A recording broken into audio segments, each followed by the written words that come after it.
चबावे के आवाज देखा आइल, बांस के जंगल से देता सुनाई। के बा उहाँ, के बा उहाँ? इ त पांडा झा, करिया सफेद बालों वाले। कुछ तो वहाँ खाता रे और कुछ तो वहाँ सोते वाले। Oh no!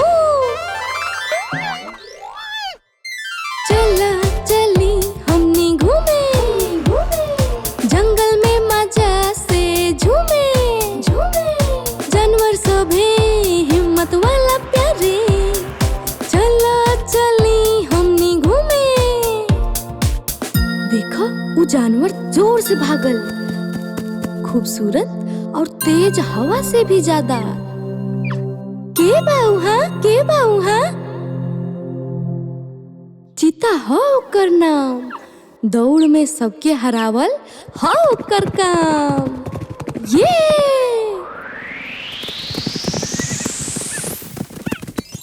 चला चली हमनी घूमे, जंगल में मजा से झूमे, जानवर सभे हिम्मत वाला प्यारे।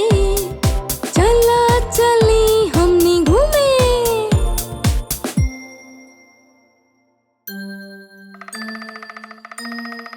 पेड़ से टप टप के आवाज आई, लाल रंग के कुछ देता दिखाई। के बा उहाँ, के बा उहाँ? ऊ है एगो कठफोड़वा, जौन फल के खाए और पेड़न के बजाए। पेड़ में छेद करे तब तक जब तक शाम ना हो जाए।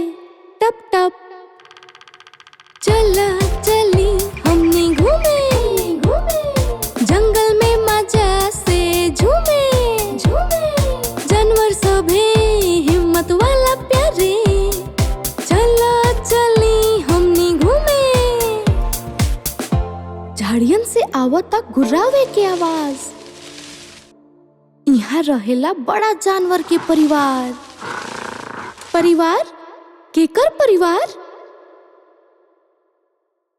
ई हवे गुरिल्ला, चलेले हाथ और पैर के सहारे।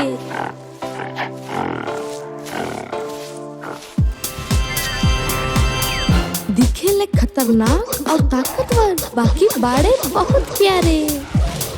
चला चली हमनी घूमे, जंगल में मजा से झूमे, जानवर सभे हिम्मत वाला प्यारे। चला चली हमनी घूमे। नमस्कार मित्रों, अगर रउआ लोग के वीडियो अच्छा लागल तो कृपा करके लाइक करी, शेयर करी, कमेंट्स करी और चैनल के सब्सक्राइब करी।